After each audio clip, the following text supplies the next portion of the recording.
E se o Messi ganhasse a Copa do Mundo de novo? Você consegue imaginar a diferença que ele faz em campo? Messi voando para o ataque, ele simplesmente transcende o tempo. Olha essa jogada, o domínio, o chute de longe. É o Messi sendo Messi. Muitos dizem que nunca veremos outro jogador como ele, porque tudo nele é especial. Ganhar a Copa do Mundo uma vez já te coloca entre os maiores da história. Não é só mais um troféu, é o santo graal do futebol. Vai para a equipe que sobrevive ao mês mais brutal do esporte. As margens de erros são minúsculas, a pressão é constante. Você só tem uma chance a cada 4 anos, então vencer 2 seguidas é praticamente impossível.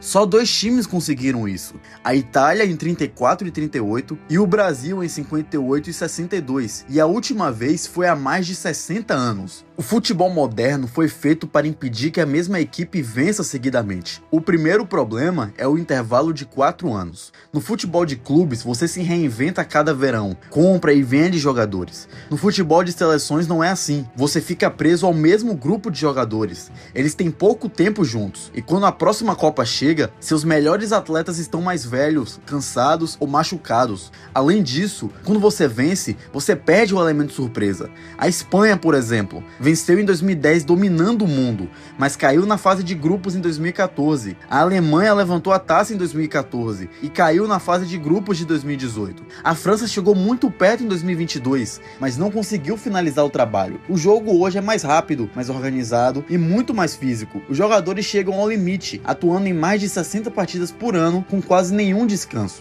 As janelas de recuperação são menores, as lesões se acumulam e a fadiga mental aumenta. E só fica mais difícil com a Copa do Mundo se expandindo para mais times e mais jogos. É por isso que a ideia do Messi ajudar a Argentina a vencer de novo parece tão irreal. Afinal, como superar o que ele fez em 2022? Ele entrou naquele torneio com um peso imenso nos ombros, mesmo já tendo vencido a Copa América um ano antes. Ele sabia que aquela seria a sua última grande chance. Havia o fantasma da derrota na final de 2014, a eliminação precoce para a França em 2018 e as eternas comparações com Maradona. Em 2022, ele não estava apenas tentando vencer jogos, ele estava tentando encerrar um debate que o perseguiu desde que ele vestiu a camisa da Argentina pela primeira vez. Aos 35 anos, essa era a última cartada. Em 2022, tudo começou mal. A Argentina perdeu o jogo de estreia para a Arábia Saudita em uma das maiores zebras da história das Copas, uma sequência invicta de 36 jogos quebrada. Mas Messi não entrou em pânico. Ele pediu para os torcedores continuarem acreditando.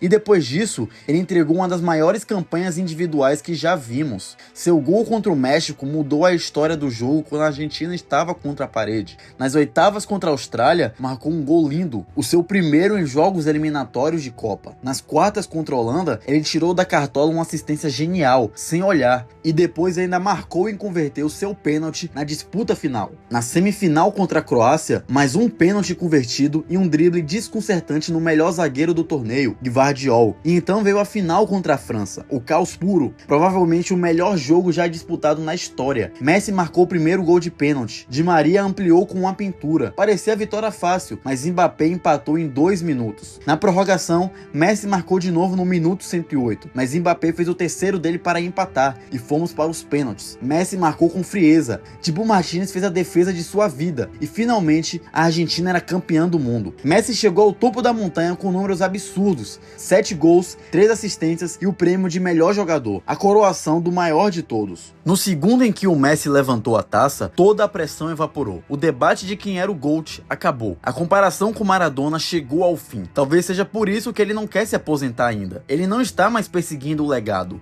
Ele só quer jogar o futebol que ama com um time em que ele confia. E essa nova equipe da Argentina é recheada de talentos. A seleção finalmente aprendeu a ser forte mesmo sem Messi, como vimos na Copa América de 2024. Foram 4 finais de grandes torneios seguidas e o título em 3 delas, com a Copa do Mundo no meio. É uma transformação incrível se lembrarmos de como essa seleção costumava desmoronar nas finais antigamente. Mas enquanto o Messi leva leva grande parte do crédito de forma justa, precisamos falar de Lionel Scaloni. As pessoas subestimam quão importante é ter um bom treinador, porque só o talento não ganha nada. No passado, a Argentina nunca teve falta de talento. Em 2010, na África do Sul, eles tinham Higuaín, Tevez brilhando na Inglaterra, Di Maria, Otamendi, mas o problema era o técnico, Diego Maradona, um dos maiores jogadores da história, mas que não sabia gerenciar o time, e o resultado foi aquele trágico 4-0 para a Alemanha. Depois veio Sérgio Batista, com um time que empatava com a Bolívia e caía para o Uruguai. Sabella fez até um bom trabalho arrumando a defesa e chegando na final de 2014,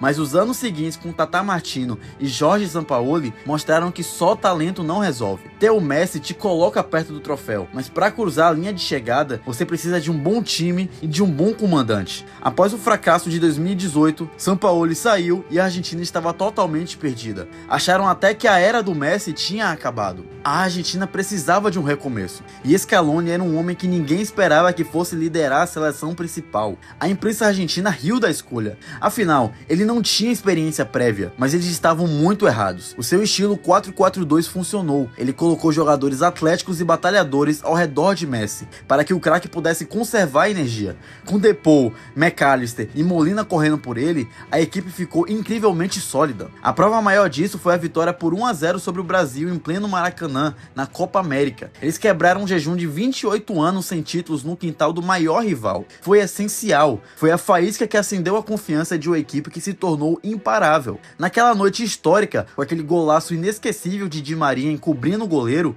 o time se uniu como nunca, e ali Scaloni provou ser um mestre. A equipe continuou atropelando, venceu a Itália por 3-0 e chegou ao Catar como uma máquina. E quando perderam o primeiro jogo para a Arábia, sabe o que aconteceu? Ninguém entrou em pânico. Scaloni não teve medo de adaptar o time. Ele botou Enzo Fernandes de titular e recuou McAllister pela esquerda. Essa simples mudança tática destravou a Argentina. Depou era o motor correndo o campo inteiro. Enzo controlava o ritmo lá de trás e chegava no ataque. E lá na frente, Julián Álvares virou a dupla perfeita para Messi, pressionando defesas e sendo letal na frente do gol. Até culminar na final de cinema contra os franceses, onde Scaloni fez o que a Argentina não via desde 1986. Uniu o país em torno da taça mais cobiçada do mundo. Como se dois grandes troféus não bastassem, veio a Copa América de 2024. E esse torneio foi muito especial porque nos mostrou o futuro.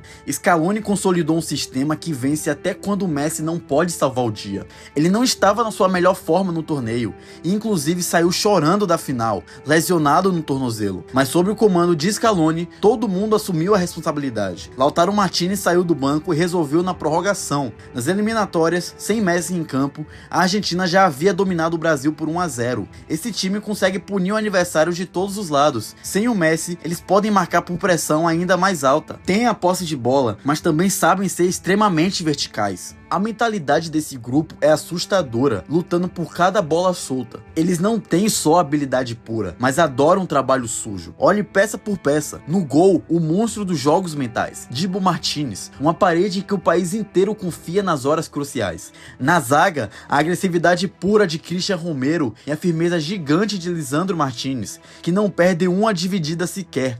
Nas laterais, o fôlego interminável de Tagliafico e Molina, apoiando e defendendo sem parar. No meio-campo, Rodrigo Depou, o verdadeiro pulmão da equipe, sangrando pela camisa. O cérebro de Alex McAllister, que dita o ritmo com classe. E Enzo Fernandes, um meio-campista de área a área fenomenal. No ataque, Lautaro Martinez virou um goleador fatal e artilheiro isolado de Copa América, acompanhado pelo terror das defesas, Julián Álvares, que cria perigo, não importa onde ele esteja posicionado no ataque. Eu falo do Messi menos nessa parte final por um motivo claro. A Argentina já entrou em uma nova era. Eles deixaram de ser o time do Messi para se tornarem um time de lendas prontas para o que der e vier. Uma verdadeira máquina que aprendeu a caminhar com as próprias pernas.